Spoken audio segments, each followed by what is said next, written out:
नमस्कार दोस्तों, स्वागत है आपका हमारे YouTube चैनल फ्री एजुकेशन में। दोस्तों, सामान्य अध्ययन यानी कि जीके जीएस के जो मोस्ट इंपोर्टेंट 1000 क्वेश्चन की हमारी सीरीज चल रही है, इस क्वेश्चन सीरीज का आज हम 36वां पार्ट लेकर आए हैं। इससे पहले हम 35 पार्ट अपलोड कर चुके हैं, तो यदि आपने हमारे पुराने वीडियो नहीं देखे तो इनको भी देख सकते हैं। और आज के इस वीडियो लेक्चर में हमने जितने भी क्वेश्चन सेलेक्ट किए हैं, सारे के सारे क्वेश्चन इंपॉर्टेंट हैं, अच्छे लेवल के क्वेश्चन हैं। ये क्वेश्चन प्रीवियस कई एग्जाम में पूछे गए हैं और इन क्वेश्चन को हम बिल्कुल डिटेल में विथ एक्स्ट्रा फैक्ट के साथ में हल करेंगे, ताकि आपको याद करने की या फिर रटने की जरूरत ना पड़े। तो चलिए शुरू कर लेते हैं। नंबर फर्स्ट क्वेश्चन है, मृत्युदंड के मामले में क्षमा देने का अधिकार किसे प्राप्त है। तो दोस्तों, जितने भी क्वेश्चन इस वीडियो लेक्चर में लाया हूं, यदि आपको किसी भी क्वेश्चन का आंसर पता है तो वीडियो को पॉज करके अपना आंसर लगाएं। इसके बाद मैं आंसर बताऊंगा और क्वेश्चन के रिलेशन में जितने भी एक्स्ट्रा फैक्ट बन सकते हैं सभी को समझाऊंगा।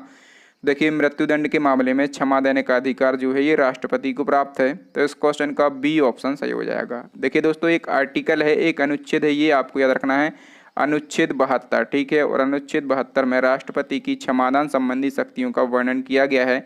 इस आर्टिकल के अनुसार जो राष्ट्रपति जो हैं, किसी भी दोष सिद्ध ठहराए गए व्यक्ति को, यानी कि जिस व्यक्ति को सजा हो चुकी है, उस व्यक्ति की सजा को कम कर सकता है राष्ट्रपति, या फिर उस सजा को खत्म कर सकता है, ठीक है। जहाँ तक कि जो राष्ट्रपति हैं वो मृत्युदंड के मामले को भी खत्म कर सकते हैं, ठीक है। और हम बात करें यहाँ पर अनुच्छेद 161 की, ठीक है, ये भी आपको याद रखना है। इस अनुच्छेद के अंतर्गत जो राज्यों के राज्यपाल हैं उनको क्षमादान संबंधी शक्तियां प्रदान की गई हैं, ठीक है, ये भी पूछा जाता है।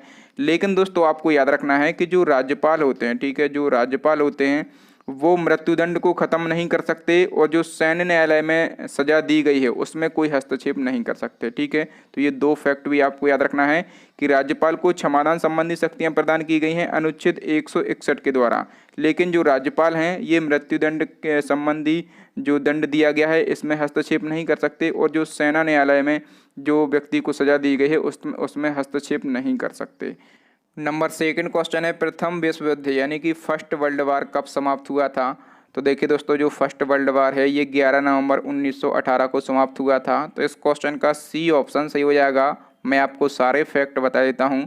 जो फर्स्ट वर्ल्ड वार है ये 28 जुलाई 1914 से 11 नवंबर 1918 तक चला था। किन किन देशों के बीच में ये युद्ध हुआ था, तो ये जो है ये मित्र राष्ट्र और धुरी राष्ट्रों के बीच में लड़ा गया था, और इस युद्ध में लगभग 37 देशों ने भाग लिया था, ठीक है। मैंने आपको बताया है कि ये जो युद्ध है ये मित्र राष्ट्र और धुरी राष्ट्रों के बीच में लड़ा गया था। तो क्वेश्चन ये पूछा जाता है कि कौन सा देश मित्र राष्ट्र में शामिल था और कौन सा धुरी राष्ट्र में शामिल था। तो मित्र राष्ट्र में इंग्लैंड, जापान, अमेरिका, रूस और फ्रांस आदि देश शामिल थे। शामिल तो बहुत सारे देश थे, लेकिन जो मुख्य देश हैं वो यही हैं, ठीक है। और धुरी राष्ट्र में कौन कौन से देश शामिल थे, जर्मनी, ऑस्ट्रिया, हंगरी, इटली आदि, ठीक है, ये जो हैं ये धुरी राष्ट्र में शामिल थे। और जो प्रथम विश्व युद्ध यानी कि फर्स्ट वर्ल्ड वार हुआ था, इसका तात्कालीन कारण क्या था, ठीक है। तो इसका तात्कालीन कारण था कि जून 1914 में ऑस्ट्रिया के राजकुमार फर्डिनेंड की हत्या हो गई थी, ठीक है, और यही जो है इसका तात्कालीन कारण था। नंबर थर्ड क्वेश्चन है, धुआंधार जलप्रपात किस नदी पर स्थित है। तो देखिए दोस्तों, जो धुआंधार जलप्रपात है ये मध्य प्रदेश की नर्मदा नदी पर स्थित है, तो इस क्वेश्चन का बी ऑप्शन सही हो जाएगा। देखिए दोस्तों, मैं आपको बता दूं, जो नर्मदा नदी है ना, इस पे 4 जलप्रपात बनाए जाते हैं, चारों इम्पोर्टेंट हैं। तो मैं आपको समझा देता हूं। देखिए, इस पे जो एक जलप्रपात बनाया जाता है उसका नाम है कपिल धारा जलप्रपात, ठीक है, कपिल धारा जलप्रपात, ठीक है। और इसका दूसरा जलप्रपात कौन सा है, इसका दूसरा जलप्रपात जो है ये है दुग्धधारा जलप्रपात, ठीक है। और ये जो कपिल धारा और दुग्धधारा जलप्रपात हैं ये कहाँ पर बनते हैं, तो एक मध्य प्रदेश का जिला है अनूपपुर, ठीक है, यहाँ पर बनते हैं अनूपपुर जिले में, ठीक है। इसके बाद तीसरा जलप्रपात कौन सा है, इसका तीसरा जलप्रपात है धुआंधार, ठीक है। और ये कहाँ पर बनता है, तो ये भेड़ाघाट जबलपुर जिले में बनता है। कहाँ पर, भेड़ाघाट जबलपुर जिले में बनता है। और इसके बाद इसका एक चौथा जलप्रपात है, ठीक है, उसका क्या नाम है, उसका नाम है सहस्त्रधारा जलप्रपात। ये कहाँ पर बनता है, तो आप लोगों ने सुना होगा महेश्वर, ठीक है, महेश्वर में, ठीक है। और महेश्वर किस जिले में है, तो महेश्वर जो है ये खरगोन जिले में है। चारों जलप्रपात आपको याद रखना है, चारों पूछे जाते हैं, और ये किस जिले में बनते हैं, ठीक है, ये भी पूछा जाता है। नेक्स्ट क्वेश्चन देख लेते हैं। नंबर 4 क्वेश्चन है, भारत का एकमात्र राज्य जहां सामान्य सिविल कोड का प्रावधान है, ऐसा कौन सा राज्य है, तो उस राज्य का नाम है गोवा। तो इस क्वेश्चन का ए ऑप्शन सही हो जाएगा। सामान्य सिविल कोड या फिर इसको समान नागरिक संहिता भी कहा जाता है। ठीक है, ये क्या है, तो ये एक धर्मनिरपेक्ष कानून है। ठीक है, सामान्य सिविल कोड जो है एक धर्मनिरपेक्ष कानून होता है। ठीक है, जो कि सभी धर्मों के लोगों के लिए समान रूप से लागू होता है और ये केवल भारत के गोवा राज्य में लागू है। नेक्स्ट क्वेश्चन देख लेते हैं। नंबर 5 क्वेश्चन है, संयुक्त राज्य अमेरिका ने किस वर्ष दूसरे विश्व युद्ध में प्रवेश किया था?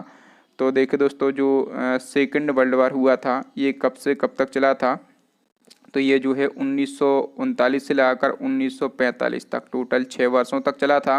और ये जो युद्ध है इसमें लगभग जो है 70 देशों ने हिस्सा लिया था। ठीक है, और अमेरिका इस युद्ध में कब शामिल हुई थी? तो जो अमेरिका है इस युद्ध में 10 जून 1941 को, कब? 10 जून 1941 को शामिल हुई थी। ठीक है, और उस समय अमेरिका के राष्ट्रपति कौन थे? तो उस समय अमेरिका के राष्ट्रपति थे फ्रैंकलिन डी रूजवेल्ट। इनका नाम भी आपको याद रखना है। चलिए नेक्स्ट क्वेश्चन देख लेते हैं। नंबर 6 क्वेश्चन है, निम्न में से कौन सी नदियाँ पश्चिम की ओर बहती हैं?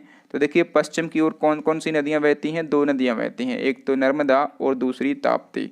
तो इस क्वेश्चन का ए ऑप्शन सही हो जाएगा। ठीक है, हम बात करें सबसे पहले यहाँ पर नर्मदा की। तो जो नर्मदा नदी है इसका उद्गम जो है अनूपपुर के अमरकंटक से होता है और ये अरब सागर में जाके गिर जाती है। कहाँ पर? अरब सागर में जाके गिर जाती है।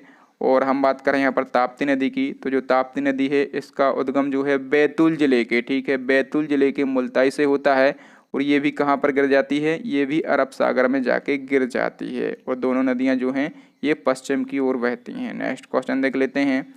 नंबर 7 क्वेश्चन है, ट्रस्ट विद डेस्टिनी यानी कि नियति से वादा शीर्षक वाला भाषण किस पूर्व प्रधानमंत्री ने दिया था? ये क्वेश्चन जो है प्रीवियस ग्रुप डी के एग्जाम में पूछा गया था। तो देखिए दोस्तों, ये जो भाषण है इसका टाइटल क्या था? ट्रस्ट विद डेस्टिनी यानी कि नियति से वादा। ये जो है हमारे प्रथम प्रधानमंत्री जवाहरलाल नेहरू ने दिया था। तो इस क्वेश्चन का डी ऑप्शन सही हो जाएगा। ठीक है, और ये जो भाषण है इन्होंने कब दिया था? तो ये भाषण इन्होंने दिया था 14 अगस्त 1947 को। ठीक है, 14 अगस्त 1947 को मध्यरात्रि में। ठीक है, और संविधान सभा के समक्ष ये भाषण इन्होंने प्रस्तुत किया था। नेक्स्ट क्वेश्चन है, भारत के किस राष्ट्रपति की मृत्यु कार्यकाल पूरा करने से पहले हो गई थी? तो देखिए मैं आपको बता दूं कि अब तक 2 ही ऐसे राष्ट्रपति हुए हैं। ठीक है, अब तक 2 ही ऐसे राष्ट्रपति हुए हैं जिनकी मृत्यु अपना कार्यकाल करने के दौरान पद पर रहते हो गई थी। ठीक है, वो 2 राष्ट्रपति कौन कौन से थे? तो एक तो थे फखरुद्दीन अहमद अली और दूसरे थे डॉक्टर जाकिर हुसैन। तो इस क्वेश्चन का सी ऑप्शन हो जाएगा उक्त दोनों।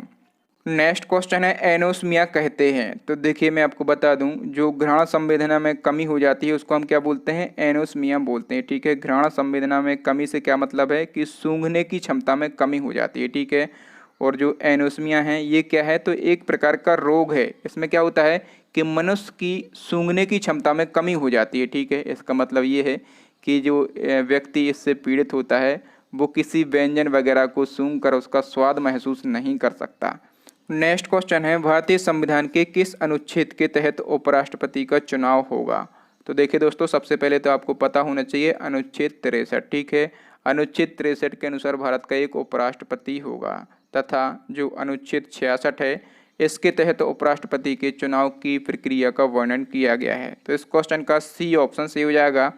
चलिए नेक्स्ट क्वेश्चन देख लेते हैं। नंबर 11 क्वेश्चन है, निम्न में से किस झील को रहस्यमय झील कहा जाता है? तो देखिए जो रूपकुंड झील है, ठीक है, जो रूपकुंड झील है इसको रहस्यमय झील या फिर कंकालों वाली झील कहा जाता है। क्यों कहा जाता है? क्योंकि इसके पास कई कंकाल बिखरे हुए पड़े हैं। ठीक है, और जो रूपकुंड झील है ये कहाँ पर स्थित है?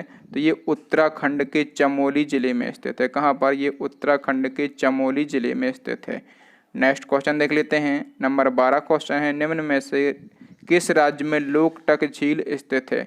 तो जो लोकटक झील है ये जो है ये मणिपुर में स्थित है। ठीक है, तो इस क्वेश्चन का सी ऑप्शन सही हो जाएगा। ठीक है, और ये जो झील है ये मीठे पानी की झील है और इसे तैरती हुई झील कहा जाता है। ठीक है, इसको तैरती हुई झील कहा जाता है। नेक्स्ट क्वेश्चन है, गोविंद वल्लभ पंत सागर स्थित है। तो देखिए जो गोविंद वल्लभ पंत सागर है ये जो है भारत की सबसे बड़ी मानव निर्मित झील है, यानी कि सबसे बड़ी कृत्रिम झील है। और ये कहाँ पर स्थित है? तो ये उत्तर प्रदेश के सोनभद्र जिले में, ठीक है, उत्तर प्रदेश के सोनभद्र जिले में ये स्थित है। ठीक है, और ये जो है ये 70 वर्ग किलोमीटर एरिया में फैली हुई है। नेक्स्ट क्वेश्चन है, सर्वप्रथम भारत में जजिया कर लगाने वाला शासक कौन था? तो भारत में सबसे पहले जजिया कर लगाने वाला शासक था, उसका नाम था मोहम्मद बिन कासिम। तो इस क्वेश्चन का ए ऑप्शन सही हो जाएगा। मोहम्मद बिन कासिम ने सबसे पहले भारत के सिंध प्रांत में जजिया कर लगाया था। ठीक है। और क्वेश्चन पूछा जाता है कि जजिया कर लगाने वाला दिल्ली सल्तनत का पहला शासक कौन था? तो जजिया कर लगाने वाला दिल्ली सल्तनत का पहला शासक था, उसका नाम था फिरोज शाह तुगलक। ठीक है। तो दो अलग अलग फैक्ट हैं और दोनों फैक्ट पूछे जाते हैं। नेक्स्ट क्वेश्चन है, किस संस्था को पिंजरे में बंद तोता कहा गया है? मोस्ट इंपॉर्टेंट क्वेश्चन है। तो देखिए, पिंजरे में बंद तोता कहा गया है सीबीआई को। तो इस क्वेश्चन का सी ऑप्शन सही हो जाएगा। केंद्रीय जांच आयोग यानी कि सीबीआई को पिंजरे में बंद तोता किसने कहा? गुवाहाटी उच्च न्यायालय ने कहा। ठीक है। हालांकि ये कहना जो है ये सीबीआई की आलोचना करना है, लेकिन ये जो क्वेश्चन है ये एमपीपीएससी में पूछा गया था। ठीक है। सीबीआई का फुल फॉर्म क्या होता है? Central bureau of investigation. ठीक है। हिंदी में इसको बोलते हैं केंद्रीय जांच आयोग। इसकी स्थापना कब हुई थी? 1941 में इसकी स्थापना हुई थी। और इसका हेड क्वार्टर कहाँ पर स्थित है? तो न्यू दिल्ली में इसका हेड क्वार्टर स्थित है। नेक्स्ट क्वेश्चन है, डिफेंस सर्विस कॉलेज कहाँ स्थित है? तो डिफेंस सर्विस कॉलेज जो है ये तमिलनाडु के वेलिंगटन नामक स्थान पर स्थित है। तो इस क्वेश्चन का डी ऑप्शन सही हो जाएगा। इस संस्था का प्रमुख उद्देश्य जो है भारतीय सशस्त्र सेनाओं की तीनों शाखाओं को आवश्यक प्रशिक्षण देना जो है इसका प्रमुख उद्देश्य है। नेक्स्ट क्वेश्चन है, चंद्रयान प्रथम भारतीय चंद्र मिशन किस दिन प्रक्षेपित किया गया था? तो जो चंद्रयान प्रथम है ना, ये 22 अक्टूबर 2008 को प्रक्षेपित किया गया था। तो इस क्वेश्चन का ए ऑप्शन सही हो जाएगा। जो चंद्रयान प्रथम है ये चंद्रमा पर पहुंचने वाला भारत का पहला खोजी उपग्रह था। ठीक है। जो कि मानव रहित उपग्रह था। इसका प्रक्षेपण कहाँ से किया गया था? तो इसका प्रक्षेपण जो है श्रीहरिकोटा आंध्र प्रदेश के सतीश धवन अंतरिक्ष केंद्र से किया गया था। नेक्स्ट क्वेश्चन है, रोजगार समाचार का प्रकाशन किस संस्था के द्वारा किया जाता है? तो जो रोजगार समाचार है इसका प्रकाशन जो है सूचना प्रसारण मंत्रालय के द्वारा किया जाता है। तो इस क्वेश्चन का ए ऑप्शन सही हो जाएगा। रोजगार समाचार तो आप लोग जानते ही होंगे। ठीक है। देश भर की जितने भी सरकारी विभाग हैं, ठीक है, यदि उनमें कोई भर्ती निकलती है तो उसका विज्ञापन जो है रोजगार समाचार में प्रकाशित किया जाता है। हालांकि आजकल तो सब कुछ डिजिटल हो चुका है, फिर भी ये रोजगार समाचार आज भी प्रकाशित होता है और इसका प्रकाशन कौन करता है? सूचना प्रसारण मंत्रालय। नेक्स्ट क्वेश्चन है, निम्न में से कौन सा चार धाम में सम्मिलित नहीं है? तो देखिए, इनमें से चार धाम में सम्मिलित कौन सा नहीं है? मानसरोवर। ठीक है। मानसरोवर नहीं है। जो हिंदू धर्म के पूजनीय चार धर्म हैं वो कौन कौन से हैं? एक तो पुरी है, ये उड़ीसा में स्थित है। दूसरा द्वारिका है, ये गुजरात में स्थित है। तीसरा रामेश्वरम है, ये तमिलनाडु में स्थित है। और चौथा कौन सा है? बद्रीनाथ, ये जो है ये उत्तराखंड में स्थित है। ठीक है। ये हमारे चार धाम हैं। नेक्स्ट क्वेश्चन है, महाकुंभ कितने वर्षों के अंतराल में होता है?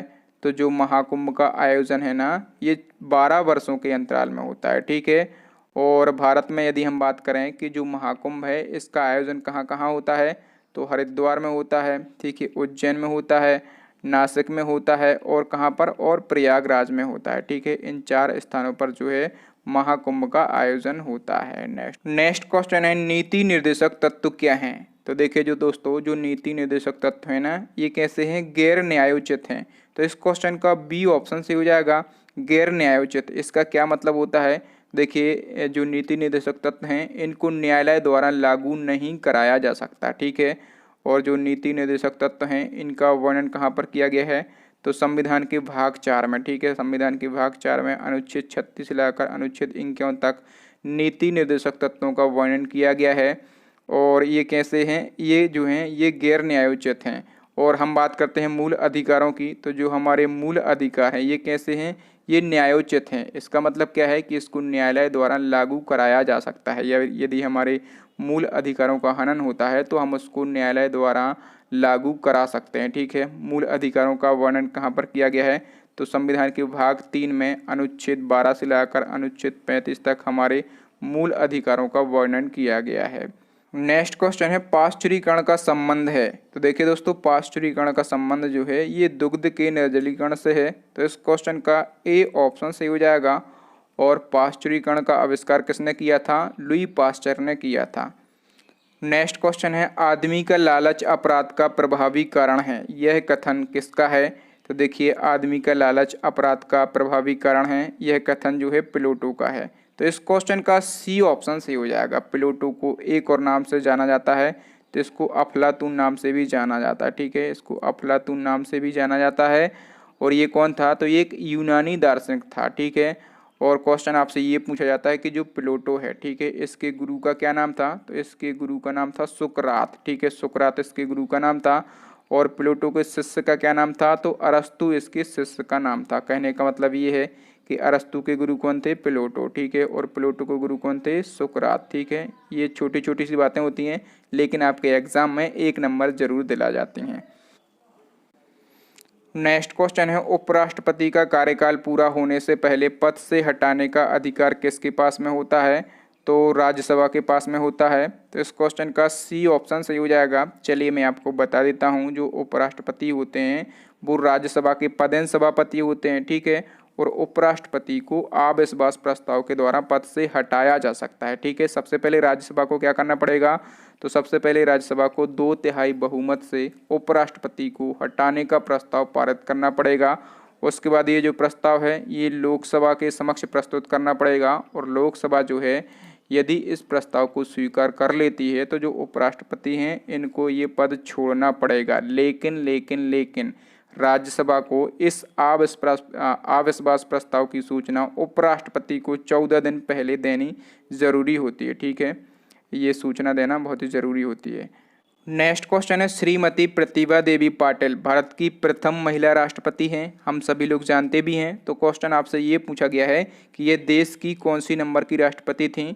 तो जो प्रतिभा देवी पाटिल हैं ये भारत की 12वीं नंबर की राष्ट्रपति रही थीं। तो इस क्वेश्चन का बी ऑप्शन सही हो जाएगा। ठीक है, इनका कार्यकाल कब से कब तक रहा? तो इनका कार्यकाल जो है 2007 से लेकर 2012 तक रहा था। ठीक है, और आपसे क्वेश्चन ये पूछा जाता है कि इनका प्रतिद्वंदी, जब ये चुनाव लड़ी थी तो इनका प्रतिद्वंदी यानी कि कॉम्पिटिटर कौन था? तो इनका प्रतिद्वंदी जो है ये था भैरों सिंह शेखावत। ठीक है, भैरों सिंह शेखावत जो है इनका कॉम्पिटिटर था। और जो प्रतिभा देवी पाटिल हैं, चूँकि बहुत ही फेमस पर्सनालिटी हैं, तो इनसे क्वेश्चन और भी पूछे जाते हैं। इनका जन्म कहाँ पर हुआ था? तो नंदगांव महाराष्ट्र में इनका जन्म हुआ था। और ये जो प्रतिभा देवी पाटिल हैं ये राजस्थान की राज्यपाल भी रह चुकी हैं। ठीक है, राजस्थान की राज्यपाल भी रह चुकी हैं। दोस्तों सारी बातें आपको याद रखना है। आज के लिए इतना ही। अब नेक्स्ट एंड लास्ट क्वेश्चन है आपके लिए, चैलेंजिंग क्वेश्चन है जो कि हम पूछते हैं हमारे प्रीवियस वीडियो से। किस स्वतंत्रता सेनानी ने महात्मा गांधी को पहली बार राष्ट्रपिता कहकर संबोधित किया था? ठीक है, मैंने प्रीवियस वीडियो में इस क्वेश्चन को डिटेल से समझाया है, तो यदि आप चाहें तो इस क्वेश्चन के बारे में डिटेल भी लिख सकते हैं। तो थैंक यू दोस्तों, वीडियो देखने के लिए बहुत बहुत धन्यवाद। आपको वीडियो कैसा लगा? यदि वीडियो अच्छा लगा हो तो प्लीज़ वीडियो को लाइक करें और कम से कम अपने 5 दोस्तों के साथ इस वीडियो को शेयर करें। हमारे चैनल को सब्सक्राइब करने के साथ साथ बेल आइकन जरूर दबाएं, ताकि जब भी मैं नया और लेटेस्ट वीडियो डालूं तो आपको इसका नोटिफिकेशन मिल सके। और दोस्तों इसी प्रकार के इंपॉर्टेंट जीके जीएस पर हम कंटिन्यू वीडियो बनाते रहते हैं, तो आप हमारे पुराने वीडियो भी देख सकते हैं प्लेलिस्ट को विजिट करके। प्लेलिस्ट की लिंक आपको कहाँ पर मिल जाएगी? तो प्लेलिस्ट की लिंक आपको यहाँ पर आई बटन में मिल जाएगी, या फिर नीचे आपको डिस्क्रिप्शन में भी प्लेलिस्ट की लिंक मिल जाएगी, या फिर अभी आपको स्क्रीन पर 3 महत्वपूर्ण वीडियो देख रहे होंगे, इनको देख लें। थैंक यू दोस्तों, मिलते हैं अगले वीडियो में। तब तक के लिए जय हिंद, जय भारत, वंदे मातरम।